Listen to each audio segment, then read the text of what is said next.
আসসালামু আলাইকুম রহমতুল্লাহ বরকাতুহ। দেশে বিদেশে যে যেখানে আছেন আশা করি ভালো আছেন। আমি মোহাম্মদ ফখরুল হোসাইন, ব্যবস্থাপনা পরিচালক, ব্রেইন এন্ড লাইফ হসপিটাল। তো ব্রেইন এন্ড লাইফ হসপিটাল আপনারা জানেন দীর্ঘ 25 বছর ধরে আমরা যে মানসিক এবং মাদকাসক্ত রোগীদের চিকিৎসা করে আসছি। তো আমাদের কাছে এখন এখন যেটা আসছে যে মানসিক রোগীদের, ধরেন আপনাদের যে শীতের সিজন আসছে, এই সময়ে কিন্তু সিজোফ্রেনিয়া রোগীদের কিন্তু সংখ্যা একটু বেড়ে যায় আমি বলবো। তো আপনারা যারা ডাক্তারের ফলাফে যান নাই, আমি বলবো ডাক্তারের ফলাফে যান, ডাক্তারের সাথে আগে থেকে যোগাযোগ করেন। না হলে আপনার প্রিয়জন কিন্তু অসুস্থ হয়ে যেতে পারে এবং সে একটা পর্যায়ে দেখা যাবে তখন ওষুধ খাওয়া বন্ধ করে দিবে, ওষুধ খেতে চাবে না এবং ডাক্তারের কাছে যেতে চাবে না।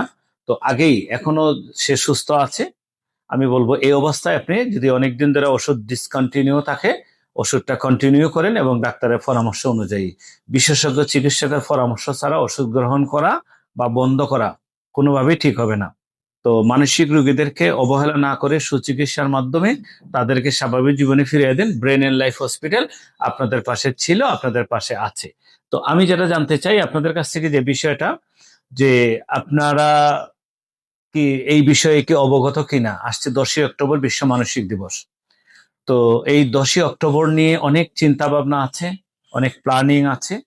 ইনশাল্লাহ আপনারা দেখবেন সরকারি অনেক, মানে কি বলবো, অনেক প্রোগ্রাম হবে। তো মিডিয়ার ভাই কেউ যদি দেখেন, আমি বলবো যে মানসিক রোগীদেরকে নিয়ে, তাদের নিয়ে আপনাদেরও কিছু চিন্তা করা উচিত। যারা ডাক্তারের কাছে যেতে বিব্রত বোধ করে তাদেরকে কিভাবে সচেতন করা যায়, অন্তত ডাক্তারের কাছে যেন তারা যায়, যে সঠিক চিকিৎসা নিয়ে তারা যেন স্বাভাবিক জীবনে ফিরে আসতে পারে।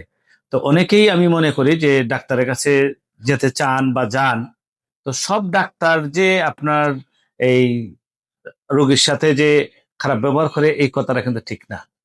আমি বলবো যে আপনারা আজকে একজন ডাক্তার দেখাচ্ছেন, আবার কয়েকদিন পরে আরেকজন দেখাচ্ছেন। তো মানসিক রোগ নিয়ে আমি বলবো যে ডাক্তারের কাছে আছেন, ওনার কাছেই থাকেন, ওনার ট্রিটমেন্ট নেন, ওনাকে একটু ভালো করে আপনার হিস্ট্রিটা বোঝানোর ট্রাই করেন, লাগলে একটু কাউন্সিলিং করান। কাউন্সিলিং এই সম্ভব হয়, মানে আপনার রোগটা আপনাকে ভালো করে বুঝিয়ে দিবে আপনার কাউন্সিলর। তো ভালো থাকেন, সুস্থ থাকেন। আসছে 10ই অক্টোবর বিশ্ব মানসিক দিবস।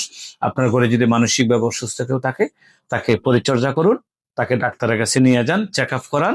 চেক আপ করে তার মনের অবস্থা কেমন আছে না আছে এটা একটু জানুন। আল্লাহ হাফিজ, আসসালামু আলাইকুম।